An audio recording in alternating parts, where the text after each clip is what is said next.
Well, Christmas is all over and done with, and I don't know about you, but my pockets are feeling the strain. So join me as I venture once again into the world of cheapo knockoffs. Now, first time around, all those guys were bought on the same day from the same place for the same price. So this time around it's going to be a bit more broad, shall we say. Basically, I'm just going to show you every single other knockoff and stupid-ass transforming toy I can find. Deep breaths now, because it's going to be epic! Let's kick things off large styles with this massive animated Optimus. I found this fella in a newsagent's for a tenner in a box labelled Robot Super Trucks! Check out this stupid old lump. It's basically a leader class version of the Voyager Prime, but I wouldn't get too excited because it's unmistakably a piece of crap. The plastic's all grainy and tacky, the joints are cacked so you got no chance of holding a pose. He's missing his mouth plate entirely, and I'm pretty sure his feet are on backwards. Check this too, he even comes with his mighty axe, which awkwardly is slightly too big to go in his hand. Fail.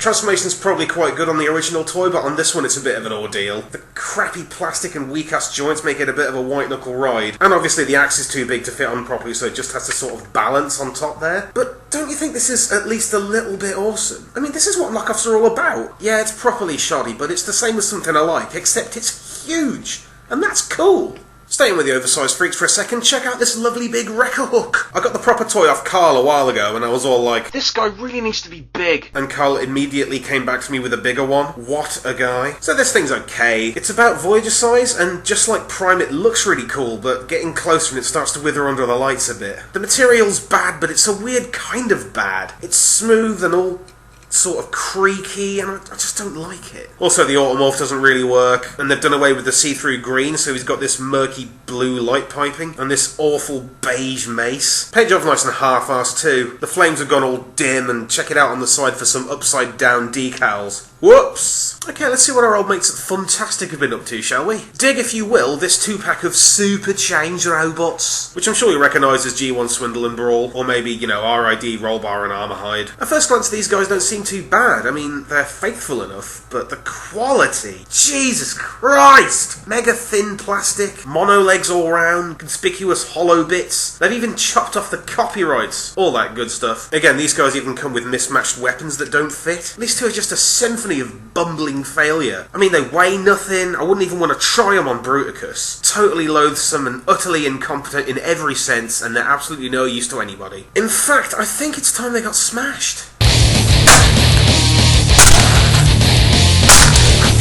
More from Fantastic later, but first, a little housekeeping. I got a package from a chap called Adam about a year and a bit ago, and I think I've probably kept him waiting long enough. So, what do you think of this Planet Fighter? This cuddly little poo phase is a gigantificated and de-gimmickified G1 topspin. He actually feels good, he's got a bit of weight to him. And isn't he just the cutest little chunkster? The colours really work too, all black and orange and green and a bit of blue. He's packing this brutal rifle too, and he's even got baby training wheels on his feet.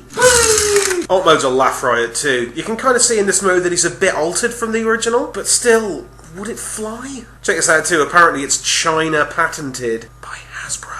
Okay, what I'm going to do now is I'm going to go over a few toys that actually have nothing to do with Transformers, but I'm pretty sure you'll still be into it, so bear with me. Next up is this little Green Steadyoh dude, who again is a planet fighter from Simba the Humping Elephant. But not only is he a planet fighter, he's also a dino...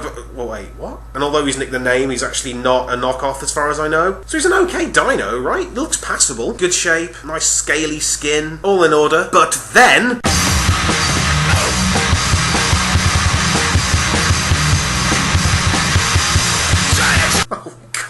That's not how you do a Dino Robo! I can really see what they tried to do, but this is tragic.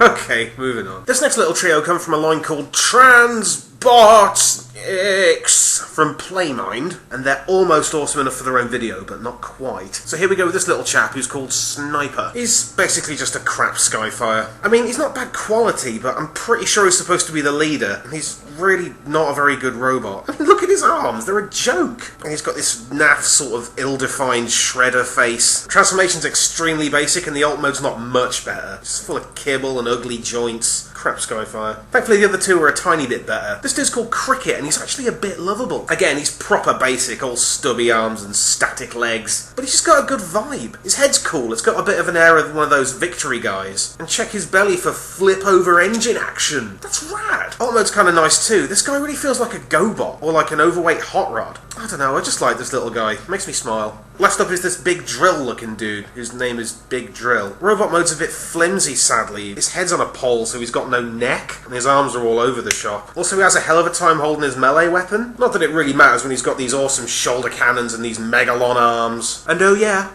Tommy gun tits. His alt mode's equally beastly. Big Drill might be a bit of an understatement. This thing's a monster. It's like a subterranean mammoth tank. I mean, check out his turrets and his tracks. He's a fighter! And you know what else?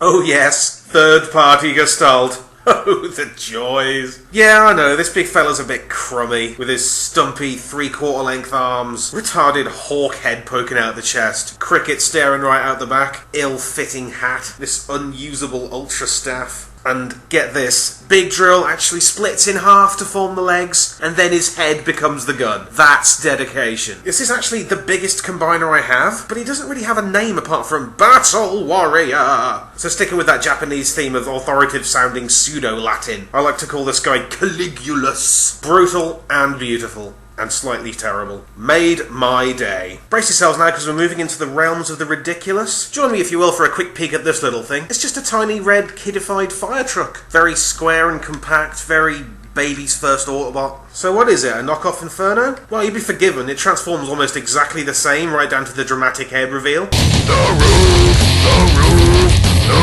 is on fire. The widow hit the water, let the mug burn.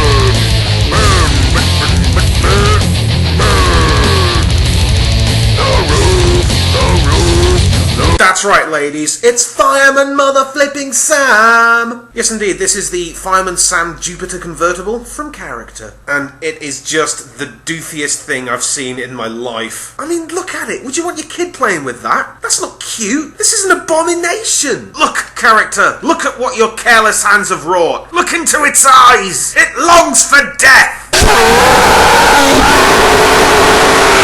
From character.